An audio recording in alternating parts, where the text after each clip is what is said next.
Chaney! You can, huh?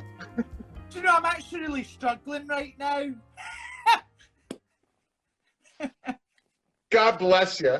You look fabulous. Oh, thank you. So do you. Oh, well, I have to do something. Just a little something. Just a little something. I mean, you got nowhere to go, nothing to do. I didn't even put my other earring on. Well, yeah, listen, look. No earrings, no nails. So I'm not judging. Oh, Comments please. better not judge. I Yeah. was going to put on my big ring to hide it, but then I thought it would draw attention. Well, I've got a big ring on as well, so we're all good. We're matching.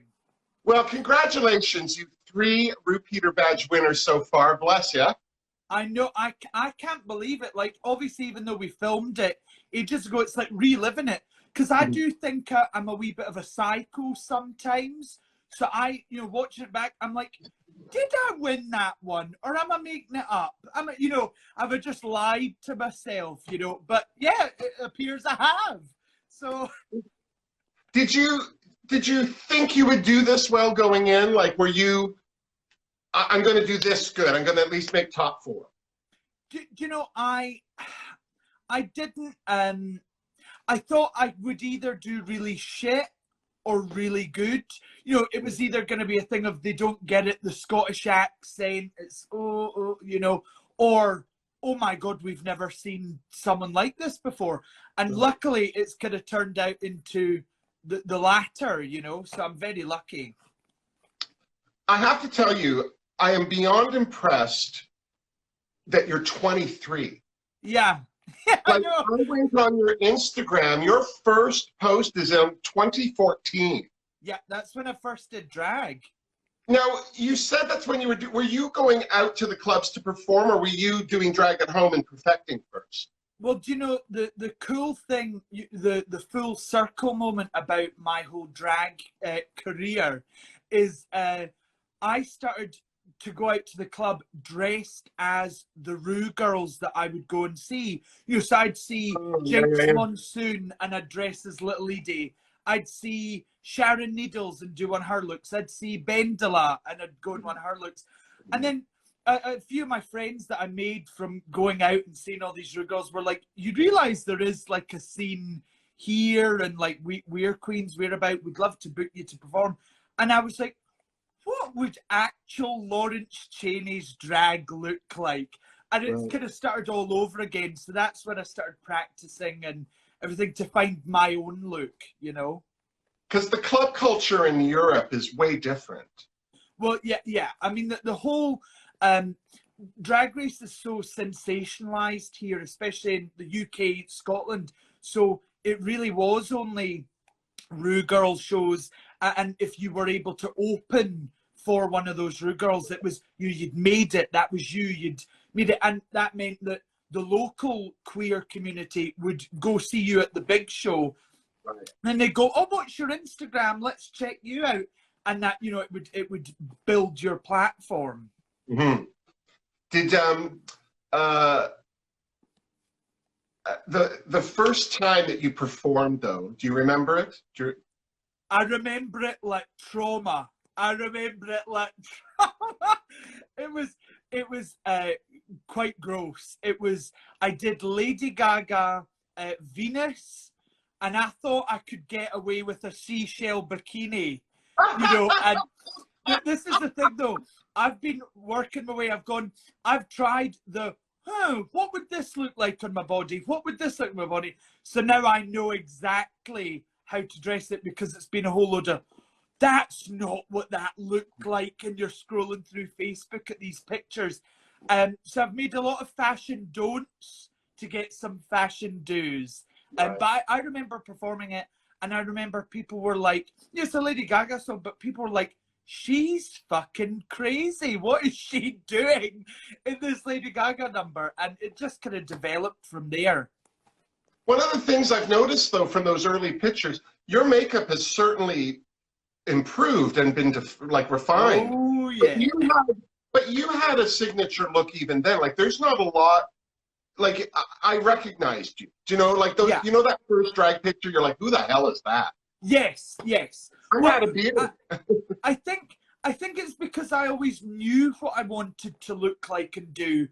But what is it? The harsh brush strokes of like an oil painting. That was my first time in drag, and now this is a nice HD ready kind of look. So I've always known what I wanted to do, and I think that you can see that in what I do in drag and my drag itself. It's like with a perfect aim, I'm doing what I want to do. So that's something I always want to show to people.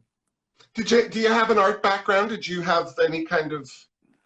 Well, yeah, I mean, I did, in school, I did art, and advanced higher art. I did a lot of painting when I was growing up, and I loved, you know, in school, you know, secondary school, high school to you guys, I would do painting and play about with makeup and sewing in another class and writing and all this stuff. And when I left school to go to college, I studied acting, and I was like, this isn't really for me, because when you're studying one thing, you're not painting and sewing and all this. So I felt really out of place, because all I wanted to do was make people laugh. I just wanted to make people laugh. And in these classes, it's, oh, let's study the classic Shakespeare. And I was like, I'm not here for that. So I dropped out and just pursued drag. Yeah. Here we are. There you are. Yeah, look at you. I studied improv. I mean, I went for proper theater, but I'm not a line memorizer, you know? Yeah, I'm the same. I'm so bad because I'm so anal about, you know, when you arrive at your work, you know your shit. And if I need to learn lines, I need to start like a month before, genuinely. Seriously. Yeah. I found for myself, even to go to an audition, I might not get you word for word, but I'll get you where you needed to go. Do you know? I know when it's starting and I know when it's ending, and we'll build that up there. Yeah. And if all hell breaks loose on stage, I'll keep them distracted till we get order. But yeah, I'm not winning an award. Yes. No Meryl Streep. No Meryl Streep. Yeah. Now, do you have a drag mother? No, I don't. It's weird. I think the drag culture, because it's very new in Scotland, there wasn't a lot of like matriarch drag queens here in Scotland. So we were all figuring it out as we were going. We were like, right, this is how you do it. Oh, this is how you perform. You know, so we all were figuring that out as we were going along. But I have a drag daughter now, which is great. So I'm the mother. I'm the mother. 23. But you've been a good mother. Like the reason I ask who your drag mother is your references are broad. Where do you get all that from? Did you just get on the internet and teach yourself, or did you have somebody in your family that would tell you things? Well, I didn't have a drag mother. My mother, my real mother, showed me loads of. I mean, my mum introduced me to RuPaul. You know, I remember going on YouTube. Do you know how I discovered drag? I was Googling. Bad things always start with Googling. And I Googled Cher, Welcome to Burlesque. Just the performance from the movie Burlesque. And I clicked on this video and I thought, oh, Cher's doing it live. And it wasn't. It was Chad Michaels as Cher. And I was like, this is cool. Clicked on who Chad Michaels was. RuPaul's Drag Race. And my mum said, oh, yeah, RuPaul's like the biggest drag queen in the world. And like my mum started playing Supermodel. And then she introduced me to Divine. And it was just, my mum is a huge fan of the 60s and 70s. So I love all things past, present, and future, What's the mom's name? Phyllis. My mom's Phyllis. That's fabulous. Yeah. Now, I love that you're, like, when I saw your name, now I need to just apologize, because you were not a pick for me for top 4. Yeah.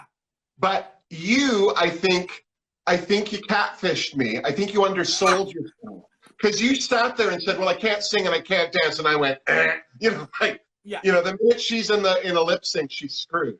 But, I think in that first video, and then the videos, you had a lot of videos online, and I thought, well, she's moving, she's doing well. But that's the thing, though. I think queens do well with what they do. Yeah. And then you go to Drag Race, and it's like, now do this. It's like, well, who's ever even thought of doing that? Calm down. Yeah. Well, I totally agree with you. You know, what I was nervous about was, you know, I'm 23, and I put myself in this. You know, it's very kind of like what Bianca Del Rio does. I was like, I do this. I don't do this. And that's kind of bad. You know, you need to be open to the process. But she still lip sync. She's not a lip syncer or a dancer, but she did it. Yes.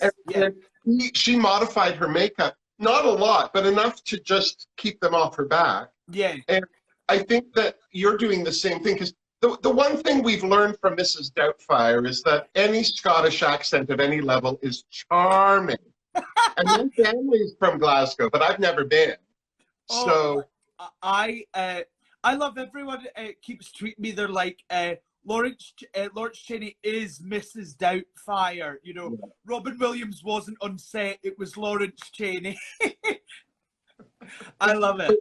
But it's just always the gray area when you're looking at the queens for a season. Is some of them look nice, maybe they tick a box for you, and you're like, oh, I like her. And then you find out they're a bitch, or you find out they have no talent. They just look good. And it's like, oh. Yeah. You know? Which one? Which queen? Well, you want to know something? I was so thrilled to see Joe Black come back a second time. Yeah. But he was one of the ones that I said won't do well in this because of his style of drag. It'll hold him back. And you know, I just posted my reviews for this week's shows. Like I've seen them. Today. Like I don't know what the hell's wrong with me. But one of the things I felt with Joe was that she missed a total opportunity to be herself in a group. Like, because they tried to be girl groups as opposed to a Eurovision group. Yeah. I think Joe could have, I say in my review that Verduka Serduka, you know what I mean? Yeah. From Eurovision. Like something extreme like that from Joe would have been completely acceptable. And I think she missed an opportunity. But, you know, I picked her and Cherry Valentine, and they both, like, normally I pick the winners. Normally I've been really good. I picked Sasha Velour. Like, I picked some winners. And so this year, I'm like, you know, and you're one of the people I didn't pick, and now I'm like hedging my bets. It's like, well, I said she might not if she got in the bottom. Well, but this is the really cool thing is you know, because we filmed, a year ago, and I was so nervous about coming across like someone, you know, the fans have a perception of what a plus size queen on the show is. And I did not, you know, no disrespect to them, I did not want to be a Silky. I did not want to be a Eureka. You know, I'm slightly less offensive than Eureka. Do you know what I mean? Slightly. You know, and I didn't think you were offensive. but you know, the fans have never really taken to those queens, and I was like, oh God, you know, is this going to be the kisser? You know, the kiss of death? And initially it did seem like that, because there were loads of comments online when the promo came out. Well, you know, her hair should have been bigger, or her, you know, well, this costume doesn't work for this reason, this. And I was like, oh, right, it is just a visual thing, isn't it? With these the promos, it's totally visual. Even if you crack 700 jokes in the first thing, that doesn't matter, because RuPaul's not there laughing behind a desk. No. So to them, they've got no reference of, oh, this good drag. You know, they're just like, you know, so you're a wild card. Yeah. When did you finish filming? What was the date around? We finished filming twice. You know, we finished filming before coronavirus hit, before the lockdown was in March, kind of end of March, and then we finished filming like promos and stuff in November, just there. Okay. Now, so that's a long time to not have anyone really know what you did. Yeah, it's killer. And I feel bad because I love Reddit. I love all these review shows. I love the internet and connecting and talking to people. Yeah. And it really sucked because people who would message me on Twitter or Facebook going, oh my God, I've heard you're on Drag Race. This is so cool. Blah, blah, blah. I was like, oh, I really, really want to reply because you're a sweetheart, but nope. Yeah. And we've waited so long, like it's not worth it. Some queens don't care, Wilma. You know, they'll just and they're fine. Their career is not reliant on the type of queen they come off. They don't have to be nice or user friendly. Yeah. In fact, it works for them that they're not. People love them more. But but I even texted you. Just I wanted to know, like, just I don't want to roll into an area because I mean I can assume what they do, who won, you know, like those things, you know. It's so litigious now because of the Reddit stuff. And I used to review the RuPaul's Drag Race as myself. I had a goatee at the time, but for Out TV, season 4, season 5. And so we would get the episode a week in advance so I could have it to air right after the episode. Wow. So I would even go around knowing what had gone on, and I couldn't say anything. And sometimes I'd be in conversations with people and I'd forget what I'd seen and what they hadn't. And like, it never got bad. Like I wasn't talking to the public or anything, but and then they started restricting, like, oh, now they're not giving us a week in advance, 2 days in advance on the day, you know, and then not at all. And it really made me realize, like, the agreement you guys must sign now. I bet you it started like this, and now it's, you know.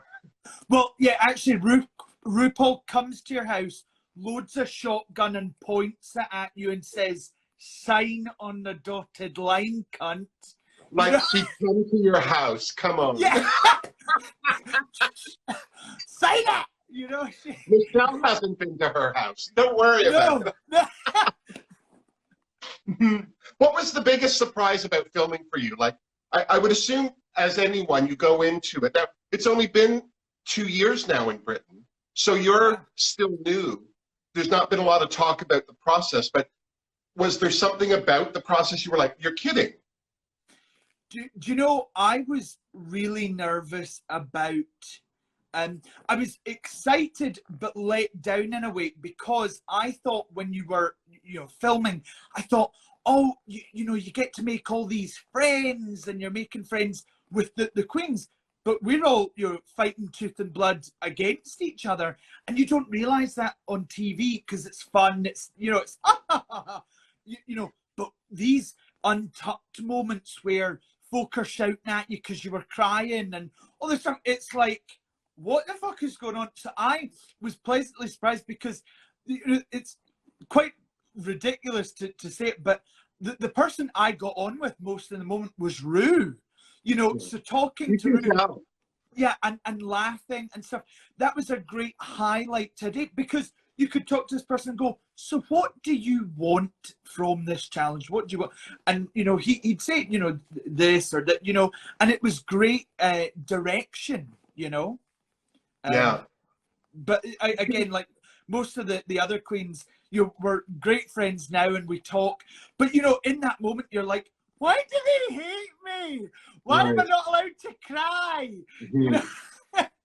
Well, as we're speaking about Ru, something I want to ask you, if you can't answer this, I totally understand, but there's been a lot of questions around the Ginny Lemon exodus. Yes. Because there was the rumor that was all fingers to everyone and off she went, but that edit was so beautiful. Like, I can't imagine that it was rough.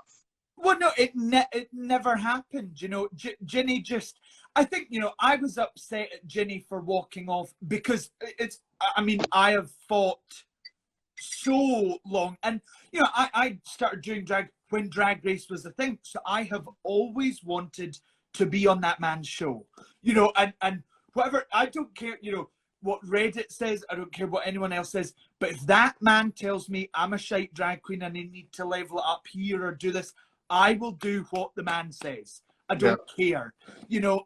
So I was upset her for walking off, but she did it very respectfully. You know, she didn't even, she wasn't even like, she was like, thank you, and she did a curtsy and she just walked off. Yeah, I'd read something online from one of the newspapers in Britain, and The Sun. Yeah. And Yeah. yeah, if you got something on page 3 I don't want to look at, you're trash. And so Yeah. I just thought, oh, like this has become not a trend, but people self-eliminating now. It's not the first time anymore. Yeah. Bendela Creme, Tammy Brown on season 1, was it, or 2? She gave up. Charlie Hyde, bless her. I mean, she at least tried, or at least tried, but you know, like, I'm not a fan of people quitting, especially now where, like Ginny post Exodus said, oh, well, it's really a publicity boost, isn't it? And it's, if you treat it like that and you're on for 2 minutes, people will only remember you for 2 minutes. Well, I think it's one of those things. I think doing it, if you're really pent up and, you know, at that place, then walk off rather than throwing a shoe at the camera. Absolutely walk off. But, you know, for me, it's, you know, people that act like it's a big business plan and that they're part of the process, and they've actually written, you know, the scene of the lip sync, and it's like, that doesn't happen, you know. People don't trust the process of it, and you do need to just do your best or you're in the bottom, and if you don't do your best, then you're in the bottom, you know. And I mean, every week I won, Wilma, I thought I was going home. Every week. Because you learn your lip sync song, you don't see the scene, you don't see whatever. So every week I was like, right, this is it. This is the one. We're going to have a good lip sync and I'm going home. You know? It was weird. Really, really weird. It's for me watching, because I mean, I've worked in television production, so I get the idea of what you all are looking at. Yeah. But this season, with the coronavirus and everything, like, you guys are fairly kept apart anyway. Do you feel it was even more so, or is it just the same with masks?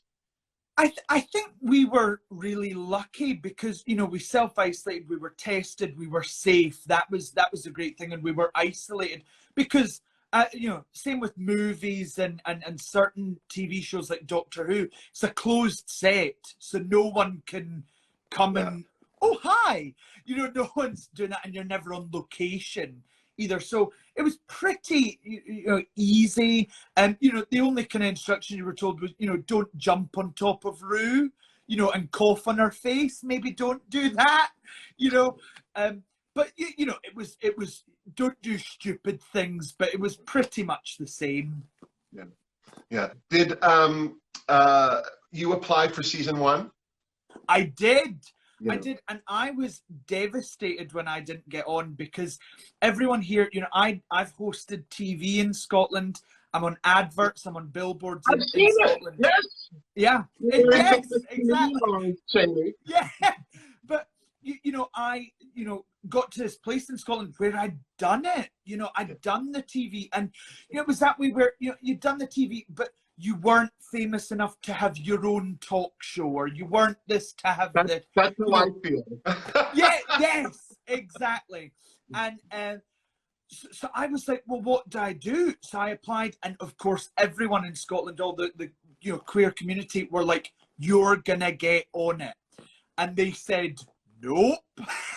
Doesn't that make it worse when you're good? Yeah. Good enough that your fans and peers all are like, oh, you're a shoo-in. And then they say no. He's like, yeah. No, well, I was good. Well, yeah, it sent me like down a spiral staircase. I mean, I was tumbling, you know. And I remember being like, do I audition again? Like, have I said something? Have I hurt someone? Have I, you know, anything like that? And you know, it turned out obviously not. It is just, you know, when's your time is your time. But it can be hard to not get disheartened, you know. I was talking to a couple of different queens in Toronto who had applied for Canada's Drag Race, and Canada's a huge country with nobody in it. So most everyone is in Toronto. I mean, that's not true, but Montreal and Vancouver are the other two big cities, but Vancouver's on the other side of the country, and well, Montreal. And I'm just, but it's so easy to just be insular in Toronto. And a couple of queens had gotten fairly far into the process. I'm not sure if it's the same for you there, but you know, there's the application, and then there's the health. They check your health and mentally make sure you're not crazy. You need to be a little crazy. Yeah. Little crazy. Yeah. They don't, but they like made it almost to the line and then no. And, you know, it broke their hearts, but then they saw the first season and they were like, oh, thank God. Did you feel the same way watching season 1? Do you know, I had no idea what to expect, because I think at that time, the only spin-off that had been on was Drag Race Thailand, I think, was the only like spin-off we'd seen, but that wasn't with Rue. You know, so I remember being like, is this going to be a good show? Is there going to be budget? Is there going to be whatever? And we were all so shooketh that it was as good as it was, because like, maybe apart from the looks, it was a pretty good season, like a pretty solid season. It was a great season. Yeah. I didn't like everyone in the cast, but then that's true of any season. Like, there's always somebody you don't like, but you know, you sent me a note at the start of Drag Race UK just saying, you know, even if you don't like somebody, you're very honest and respectful. And the point being is, these people are putting this all on. Yeah. And putting themselves on public television. And then they've made a fool of themselves, sister. And I don't want to disrespect them for putting themselves out there. Because, you know, did you just want to slap her face? What happened?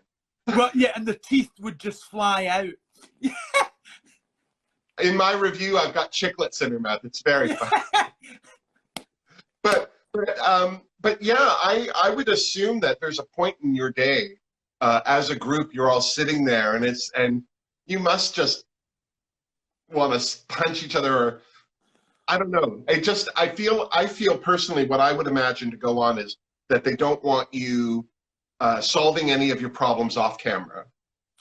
Well, you know, the cool thing again with having TV experience myself was I knew kind of what to expect, and you know, I knew if you're gonna shout at someone, do that, you know, you need to do it in this way. If you're gonna do that, because you're almost wasting your energy. Like, why did you get up if you're not gonna do it on camera? Imagine all the golden nuggets of like funny bits that would just get missed if cameras were down, because filming takes ages to do, you know, to set up a camera to this. So you do need to learn to hold it, you know. And I'm a drama queen, so I've always been good at holding it and letting it out in very good places. So I'm very well versed in it. Yeah.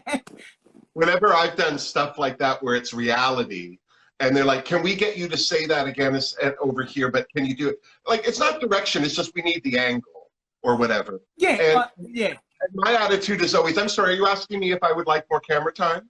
Yeah. Well, yes. do you know a funny thing that I said? Me and Bimini used to say it to each other a lot. Is if that ever needed to happen, you know, if it was like on one of my, you know, sentences that I was saying, and they said, "Oh, could you actually just go to the beginning? You were covering your mic or something." Like, Bimini would say to me, "God, Lawrence, don't you ever read the script?"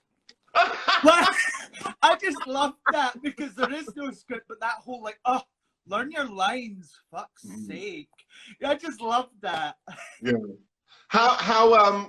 Like, I can imagine even people, because I'm not asking you, but I didn't think that Ginny liked you, or you didn't like her, or there was no love lost. I also feel like with Sister, she's rubbing a few people, unfortunately, the wrong way. But did you in generally get along well? Well, she's not rubbing anyone the right way, let's say that. No. Do you want to? Yeah. It's the hair. It frightens me.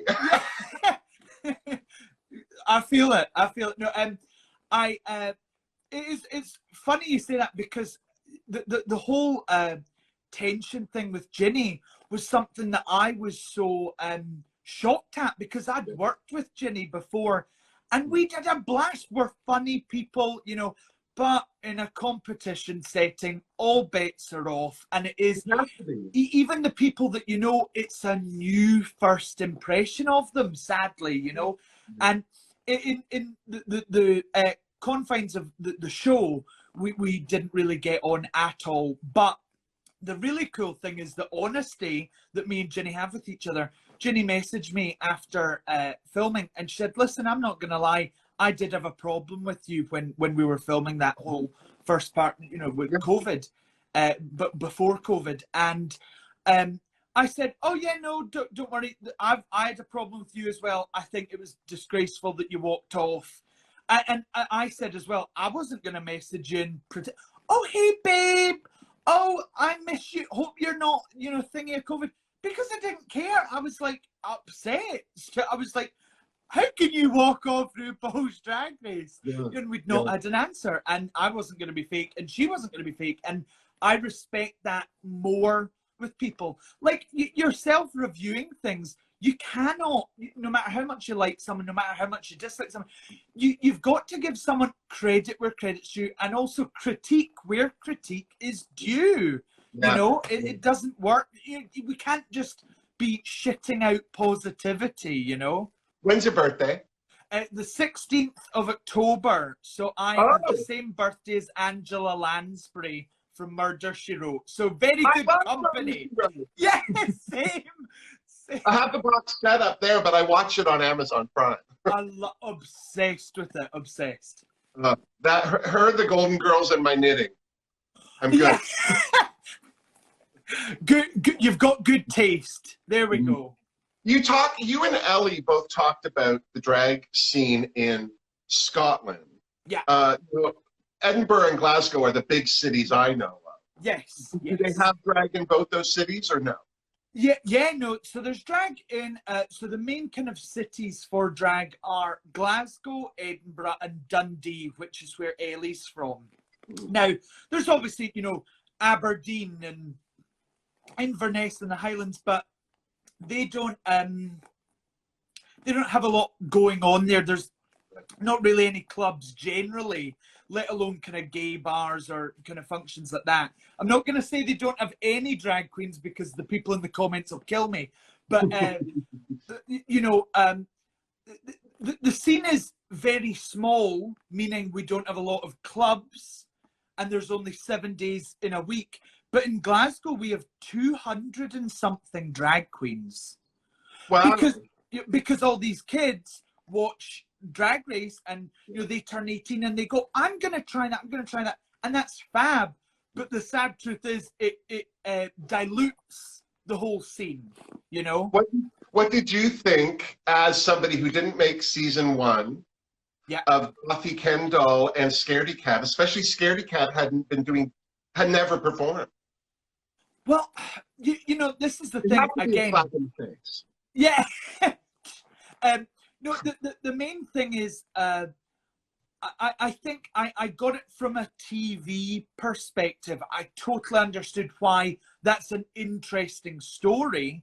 But again, it is that way of like, I've worked really hard to do this, and you've just gotten on, you know, and you've not performed. I also hate this whole, well, I've not performed.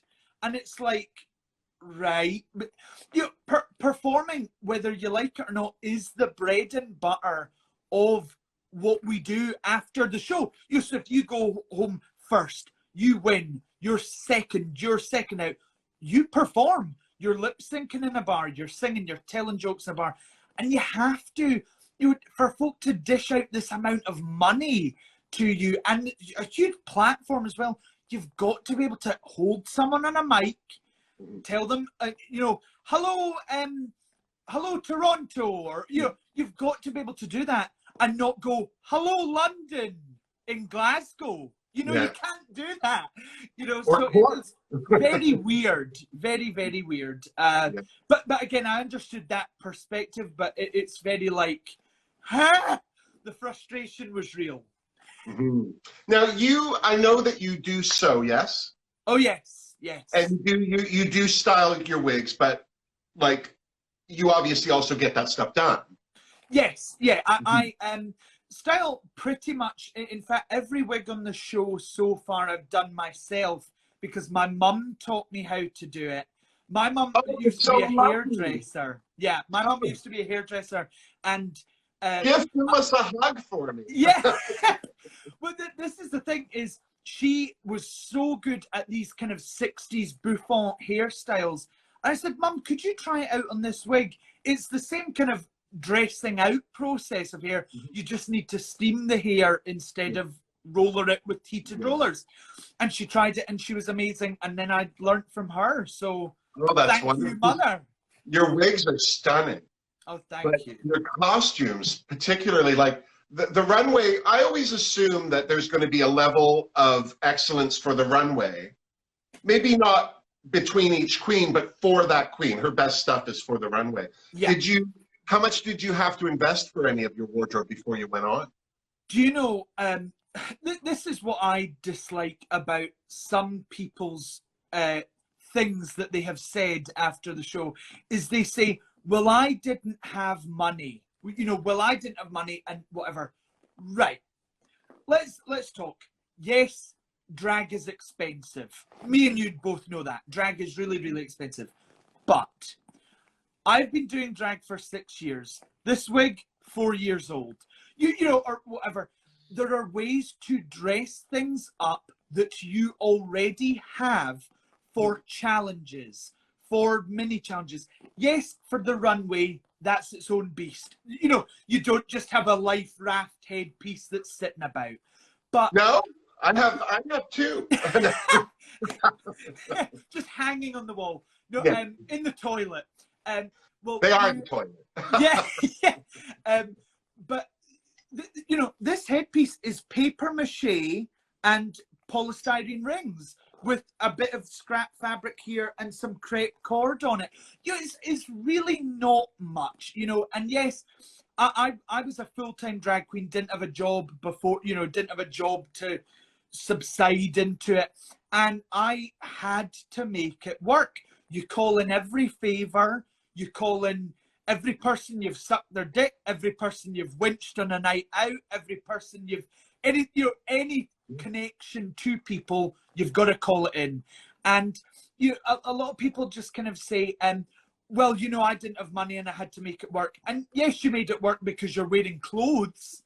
But if you spent £20 on that fabric, why not spend £24 and you've got a gown?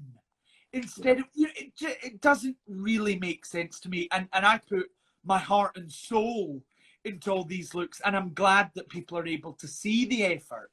Oh yeah, it's brilliant. I mean, the one thing I appreciate, I don't care if a queen gets something made. I make clothes for a lot of queens. Yeah.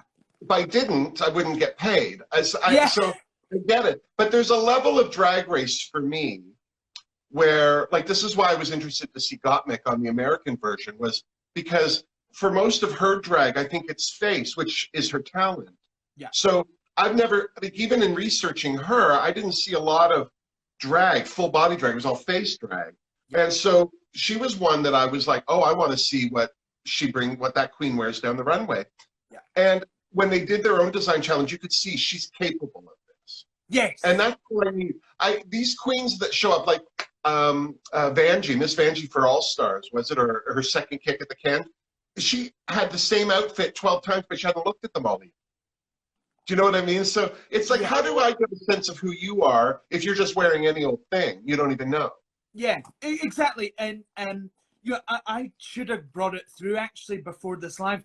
I drew out every look. We had it on the wall behind me, me and my friends, and I had a list, you know, with 2 people's name on it, and I was like, the people that know, you know, and it would be the people that were helping me out with the looks, because, you know, you have 3 weeks to prepare or whatever, so you can't cut every panel, every dart and everything, but you need to have a vision. You know, I really wanted, you know, to combine a really chic sense of fashion with campy drag aesthetics, you know, and I'm really glad that people are receptive to it. But I knew that whether you liked it, whether the people on IMHO, you know, whether the people on Bussy Queen, you know, any of these, whether you liked it or hated it, I wanted to look like that, and I looked like that.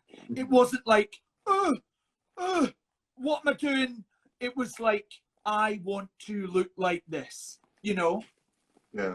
Your Diana Rigg costume, that's when I knew she's going to be top 3. Watch her. Because for you to have a Diana Rigg reference, well, like I'm 54 and she was on TV before I was born. Do you know what I mean? Like, I know what's going on. But for you to have that, and that costume, like when you turned the corner, I knew exactly who it was. Yeah. There was no question whatsoever. That's Diana Rigg, the Avengers, Emma Peel. Everyone needs to shut up now. And yeah.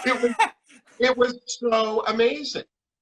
Well, that was an interesting runway, because I find it so funny, because people say, oh, Lawrence should have dragged up the hair. But then they'll say with Cherry Valentine as Freddie Mercury from I Want to Break Free, they'll say, oh, the hair was too big.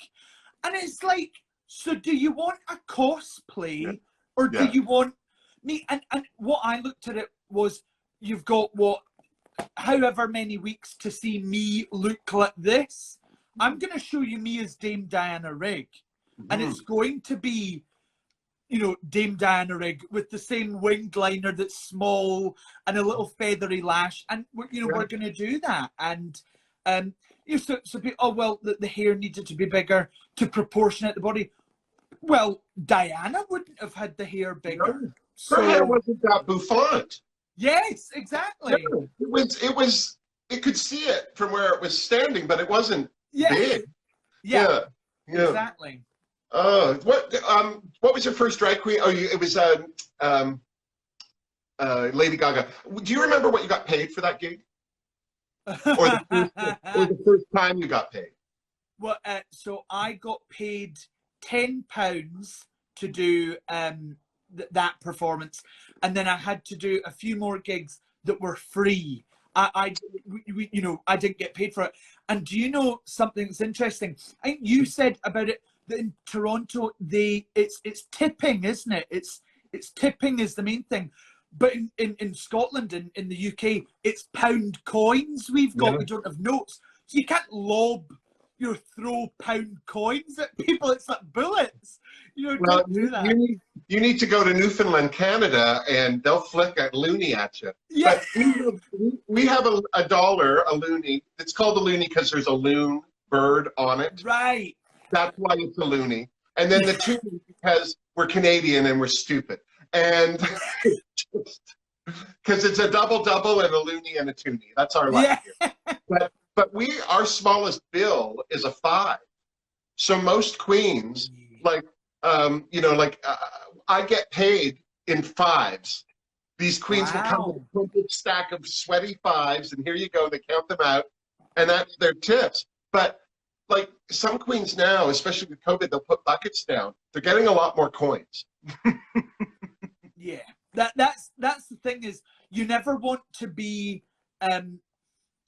you never want to just be someone's like 2 pence drop off point of like, oh, what am I going to do with this manky corona sodden bit of money? Here we go, bop, and that is the problem. Was we started doing a great friend of mine, queen here, called Amphetamine. She used to stand at the door with a bucket and she'd shake it, staring into the people's eyes, being like, I won't eat tonight. Yeah. And she's like, I won't eat tonight unless you put money in here. And it worked.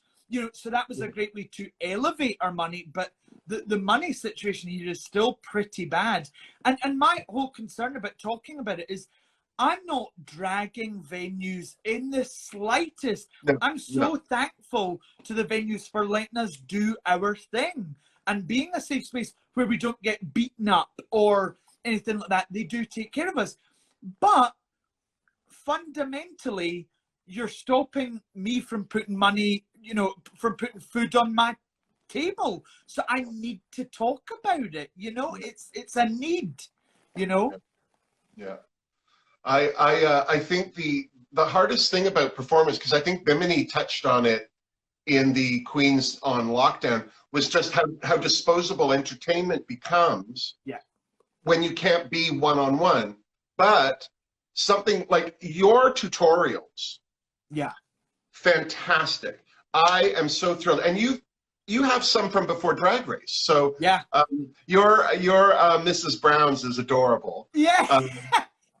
But I think there's definitely been a big switch in, like, Joe Black has great digital performances now. And the nice thing is there's all sorts of options for tipping.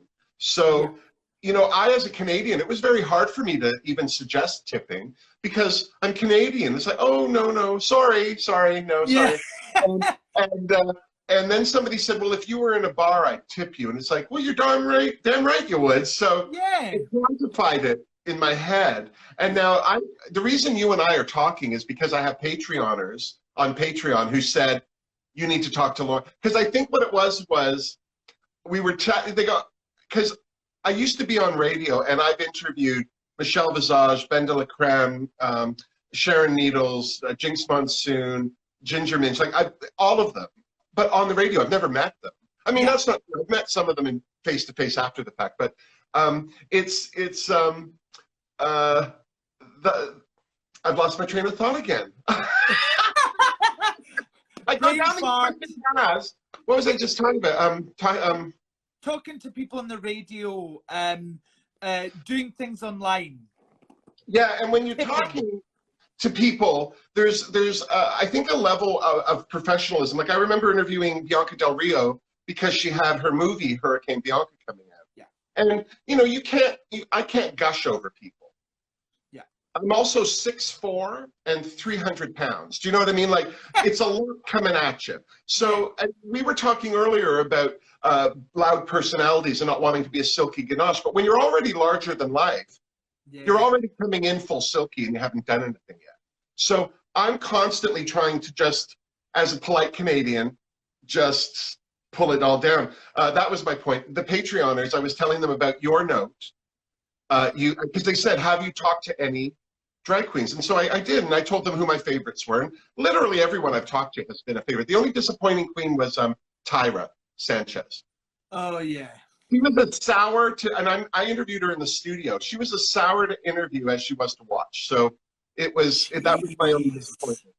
But I said that Sharon Needles in the middle of season 4 said, you queens all need to look at this video. She's a hoot.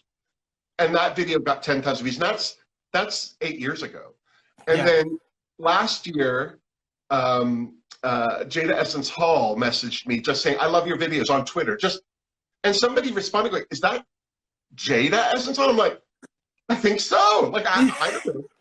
And then you left me a message on the Instagram, which was just absolutely the most charming and lovely thing I think I've ever read. And so in saying that, my Patreoners all said, oh, well, you should interview Lawrence. And as the Canadian, I'm like, oh, well, I don't want to bother her. I'm sure she's fully busy with stuff. And then I busy with no gigs. Get back to me right away, and I was like, oh, now I feel.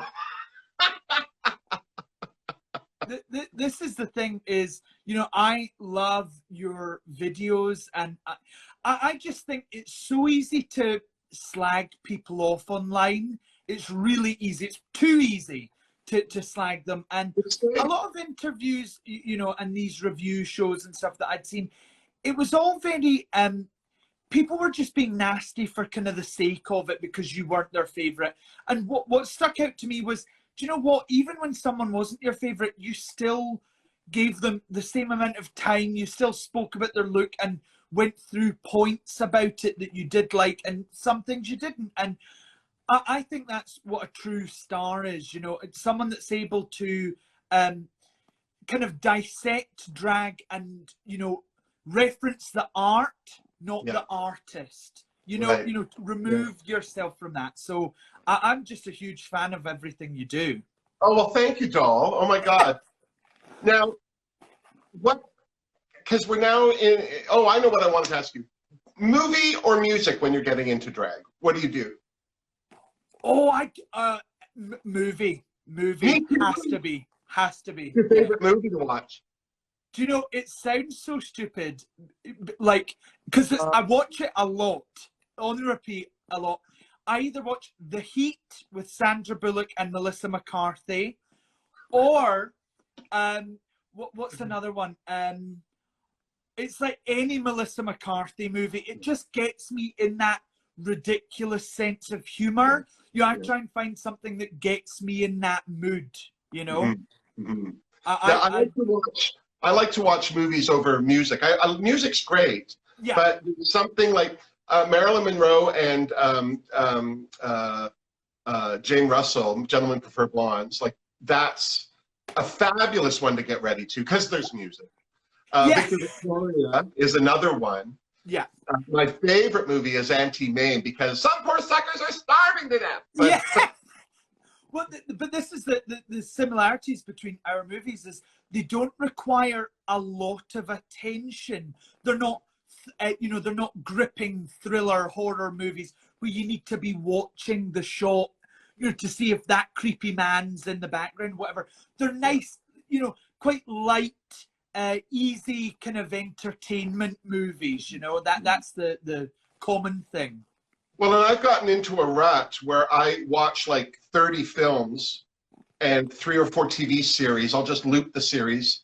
Yeah. I don't care. Like The Nanny just got taken off Netflix. I'm beyond upset, or off of Prime. I'm beyond upset. But I don't. I can't, like, because I'm styling a wig or I'm sewing, like, so my eyes aren't up.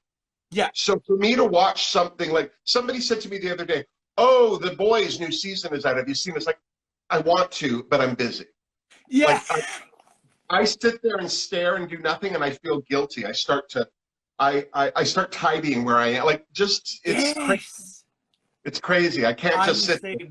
Yeah. Oh my God. No, I'm exactly the same. I find you do feel guilty, especially like now. When there's YouTube videos that I'm filming and cameos and merch to sign and stuff. I'm sat there with a big pile of unsigned prints staring at a movie and I'm going, I need to do some of this shit instead of watching this horror film, so it's, that guilt is very real. What's your favorite horror movie? Oh my God, don't make me choose. I love. Well, let me say, what's your favorite classic? Okay. And then what's your favorite, like, newer? Well, so I love, if we want to go classic. So what people, I don't know if you know this about me, but so my name comes from Lon Chaney, the silent movie actor who did horror films. So he did The Phantom of the Opera, Hunchback of Notre Dame, when they weren't gay, sing along, fun movies, when they were downright gritty, silent horror movies. So I love. Yes, yeah, exactly. Yeah, it's amazing, and I love The Phantom of the Opera. I love Frankenstein as well from 1931. Is just a hoot, and they're horror movies that don't depend on gore, or it's sinister, it's ambience, and kind of modern horror films, I would have to say, like, the polar opposite to it is like Scream or... Oh yeah, Scream's great. Again, Scream's great because of how camp and stupid it is at the same time. Or The Conjuring or something like that. I love it just because of the costumes, The closest I can get to watching horror is The Cabin in the Woods. Yeah, that's fun though. That's fun. It's tongue-in-cheek. It's and something's going on early, so it takes the fear out of it.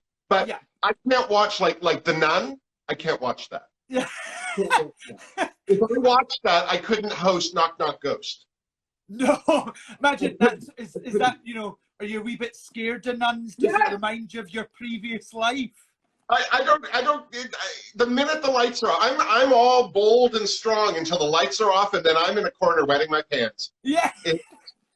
I'm not afraid of the dark. I just don't like things scaring me. But what's funny is, as a kid, I would do practical jokes on people all the time. So maybe I'm afraid of my karma. Yes, definitely. It's karma back to you, Wilma. Now, what have you got planned in theory after Drag Race? Like, because we're vaccinating, this will get better. Like, this time next year will be a different world than now. Yeah. Do you? I mean, clearly you've got your online stuff that you're able to do. Yeah. Are you building up your YouTube channel? Is that something that you kind of not focused on until now, or? Yeah, I mean, I left YouTube in the dark because YouTube is the hardest platform to grow followers, subscribers, and I saw how, no shade, I saw how like Blue Hydrangea from last season did it, and I was like, the videos themselves were great, but when you're releasing the look a month after that episode's come out, babes, like it's been and gone. The bus has been and gone. So I was like, well, no one here, everyone's shitting themselves because this is a pandemic.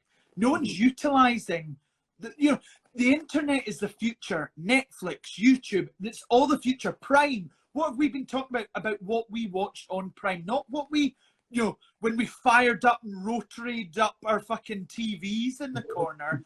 It's the internet is the future. And so I want to keep on doing YouTube and build that up. And I also, it may sound very bold and presumptuous, I want to do a Lawrence Chaney world tour. I would love that. You should. That would be fantastic. I would watch that. Yeah, exactly. Yeah. Exactly. Well, I think just seeing you anywhere, because I mean, you proved it on Morning Glory. Yeah. Just the ability to just go with whatever's happening. Yeah. I mean, I like Ellie, but she's young, and the difference in your ages is very minimal, but the difference in your experience seems to be very vast. She's got her skills and everything, but there's moments when she's talking and you're like, oh, you're a child. Sorry. Sorry. I think the sad thing there is Ellie and me have had the same sort of experience. Ellie has hosted a show before, but she put herself in that box that I was talking about earlier on, that you should put yourself in, that I put myself in with dancing. You should put yourself in that, because she said, well, I'm a makeup queen hosting this show. Whereas I host, I love telling jokes. You give me an option to host all night and not perform, I will take it. And I just love talking to people, When I started stand-up as like out of drag, like that's where I started performing as a stand-up comic. Yeah. And again, I was so nervous to remember even things I'd written, like you always forget something. So I started ad-libbing as a comic, but then they moved me into hosting. And then I remember I just started showing up with no material, because one of the club owners said something. There were 4 of us comics, and I think somebody had said something and it got us all thinking, oh, that's fun. We were just taking a note. But he thought we were all like assembling our set for the night. Yeah. And I as a proper Canadian lad of a certain age, statements like that cut me to the quick. So I was immediately, I don't think I ever took a book into a club after that. Yeah. And even that night, I think I ad-libbed the whole show. And you're only doing 10 minutes in between people. It's not an eternity. But for some people, 5 minutes without a script is an eternity. Yeah. So now you're Scottish, and I feel like Scottish and Irish, Welsh too, there's this ability that the gift of the gab, the silver tongue, we're just able to like open our mouth, and more times than not, something good enough comes out. Do you know what I mean? Well, yeah, exactly. And also, just to know, I have to jump off very soon, but we'll round this up.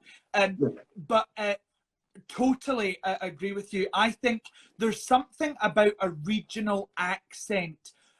I would also say it's primarily a kind of UK, like you said, Welsh, Irish, Scottish, where it's not violent. It's quite it's a bit of a ho ho ho ho. It adds to a kind of humor. I mean, I spoke to one of my friends, CJ, who does drag here, and we said jokes don't even need to be funny. Do you know when you're hosting like a bingo for 4 hours, you're fucking tired out your mind?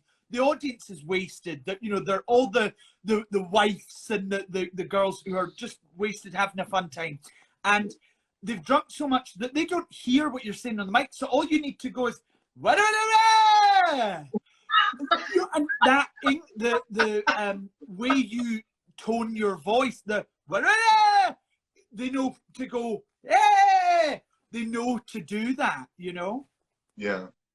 Well, I can't tell you how thrilled I am to have a chat with you. Part of this is still very surreal to me because it is the internet, and you know, I watch you on the internet, and then I talk about you on now, and here you are. But I have to tell you, I'm so impressed by what you're doing. I think you're going to be a great representation of drag, period. Never mind where you're from, whether you win or lose. The world loves you already, and I think you've really proven that to book Lawrence Chaney on a show, you're going to get more than what you paid for. Yes. And I can't wish for more better things to happen for you. Now, if people want to buy your merch and stuff, where can they do that? So if you would like to purchase any of my merch, go to lawrencechaney.com and click the shop section, and that will forward you to Drag Merch UK, who is the official stocker of all my merch. Thank you so much for having me and spending time talking to me about all my stupidness. So thank you. Maybe after it's all said and done and the crying has stopped, we can do it again. Oh my God, you are hateful. Much love. Thank you so much, everyone, for watching. Thank you. Well. Best of luck. Bye.